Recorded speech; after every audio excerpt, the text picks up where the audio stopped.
So ఈరోజు మా మహబూబ్ నగర్ మరియు నల్గొండ జిల్లా మాజీ మంత్రివర్యులు, మాజీ శాసనసభ్యులు, శాసన మండలి సభ్యులు, పార్టీ సీనియర్ నాయకులు అందరం కలిసి అక్కడికి వెళ్ళి మరి ఎవరైతే బాధిత కుటుంబాలు ఉన్నాయో వారికి ఓదార్చడానికి, వారికి ధైర్యం చెప్పడానికి, మరి ప్రభుత్వ సహాయక చర్యలు నిజంగా ఎలా జరుగుతున్నాయో కరెక్ట్గా చేస్తున్నారా లేదా, మాకుండే అనుభవాన్ని, మాకుండేటువంటి ఆలోచనలు కూడా వీలైతే త్వరితగతిన వేగవంతంగా సహాయక చర్యలు జరపడానికి మా యొక్క సూచనలు కూడా అందించాలనే ఉద్దేశంతో బీఆర్ఎస్ పార్టీ బృందం మేము అక్కడికి బయలుదేరి వెళ్తున్నాం. సో ఈరోజు మా మహబూబ్ నగర్ మరియు నల్గొండ జిల్లా మాజీ మంత్రివర్యులు, మాజీ శాసనసభ్యులు, శాసన మండలి సభ్యులు, పార్టీ సీనియర్ నాయకులు అందరం కలిసి అక్కడికి వెళ్ళి మరి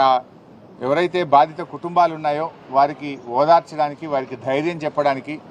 మరి ప్రభుత్వ సహాయక చర్యలు నిజంగా ఎలా జరుగుతున్నాయో కరెక్ట్గా చేస్తున్నారా లేదా, మాకుండే అనుభవాన్ని, మాకుండేటువంటి ఆలోచనలు కూడా